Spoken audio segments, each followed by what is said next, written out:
சப்பாத்தி பூரிக்கு ஒரு பக்காவான சன்னா மசாலா பார்க்கலாம். டேஸ்ட் ரொம்ப சூப்பராக இருக்கும். ஃபஸ்ட்டு ஒரு மிக்ஸி ஜார் எடுத்துக்கோங்க. பட்டை, ஏலக்காய், கல்பாசி, ஜாதி பத்திரி சேர்த்துக்கோங்க. ஒரு 10 போல் பூண்டு, இஞ்சி சேர்த்துட்டு 2 வெங்காயம் எடுத்திங்கன்னா 2 தக்காளி எடுத்துக்கணும். இது சம அளவாக எடுத்தால் தான் டேஸ்ட் ரொம்ப நல்லாயிருக்கும்.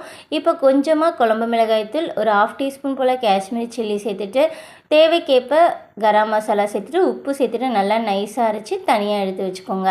இப்போ எண்ணெய் சேர்த்துட்டு குக்கர்லேயே தான் நம்ம செய்ய போகிறோம். எண்ணெய் சேர்த்துட்டு பட்டை, லவங்கம் எதுவுமே சேர்க்க தேவையில்ல. நம்ம எல்லாத்தையுமே அரைச்சாச்சு. அந்த அரைச்ச விழுதை சேர்த்துட்டு லைட்டாக ஒரு கொதி வந்ததுமே நம்ம ஊற வச்சுருக்க கொண்டக்கடலையும் சேர்த்துட்டு இப்போ கொஞ்சமாக தண்ணி சேர்த்துட்டு ஒரு 5 விசில் போல் விட்டு எடுத்திங்கன்னா போதும்.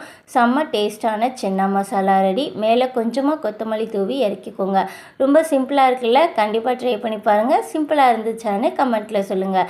இந்த வீடியோ பிடிச்சா லைக் பண்ணி ஷேர் பண்ணி அப்படியே நம்ம சேனலுக்கு சப்போர்ட் பண்ணி லைக் பண்ணி சப்ஸ்கிரைப் பண்ணிக்கோங்க.